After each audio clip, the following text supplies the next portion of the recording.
Price Lord. இந்த காணொளி மூலமாக உங்களுக்கு ஒவ்வொருவரையும் சந்திப்பதில் பெரும் மகிழ்ச்சி அடைகிறேன். கர்த்தர் வாசம் செய்யும் இடங்கள் அது குறித்து நம்ம தியானித்துக் கொண்டு இருக்கிறோம். அதுல மூன்றாவது காரியத்தை நம்ம சொல்ல ஆசைப்படுகிறேன். என்னன்னு பார்த்தீங்கன்னா, வசனத்தை கை கொள்ளுற இடத்துல கர்த்தர் வாசம் செய்யணும். யோவானது சுவிசேஷம் 14வது அதிகாரம் 23வது வசனத்தை பார்த்தீங்கன்னா, இயேசு அவரிடத்தில் பிரதியுத்தரமாய், ஒருவன் என்னிடத்தில் அன்பு கூறுவான், அவன் என் வசனத்தை கை கொள்வான். அவனில் என் பிதா அன்பு கூறுவாய், நான் அவரிடத்தில் வாசம் பண்ணுகிறேன். இந்த வசனத்தை நம்ம ஆண்டவர் கொடுக்குது.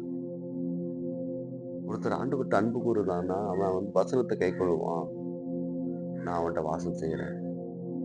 ஆண்டவர் வசனத்தை நம்ம எப்பவும் கை கொள்றோமோ அந்த இடத்துல அவர் வாசம் செய்கிறார். முதலாவது நம்ம பார்த்தோம், துதிகளின் மத்தியில் வாசம் செய்கிறார். ரெண்டாவது நம்ம பார்த்தோம், 2-3 பேர் நாமத்தினால எங்க கூடுறாங்களோ அங்க வாசம் செய்கிறார் அப்படிங்கிறத பார்த்தோம். மூன்றாவது காரியம் என்னன்னா, வசனத்தை கை கொள்ற இடத்துல அவர் வாசம் செய்கிறார். கர்த்தர் எப்போ வசனத்துக்கு கீழ்ப்படிந்து வசனத்தின்படி நடந்து வசனத்தின்படி நம்ம வாழும் போச்சுல கர்த்தர் நம்ம கூட இருந்து நம்ம நடத்தக்கூடிய ஒரு நல்ல ஒரு தேவனா இருக்கிறார். நீ வசனத்தை கை கொண்டு பாருங்க, வசனத்து பிரியமா நடந்து பாருங்க, வசனத்தை வாசிச்சு அதன்படி தியானித்து அதன்படி நம்ம வாழ்க்கையை நம்ம நடத்தி பாருங்க. உங்க மத்தியில கர்த்தர் வாசம் செய்ய அவர் வல்லமுள்ள தேவனா இருக்கிறார். வசனத்தை கை கொள்ற இடத்துல அவர் அவர்கள்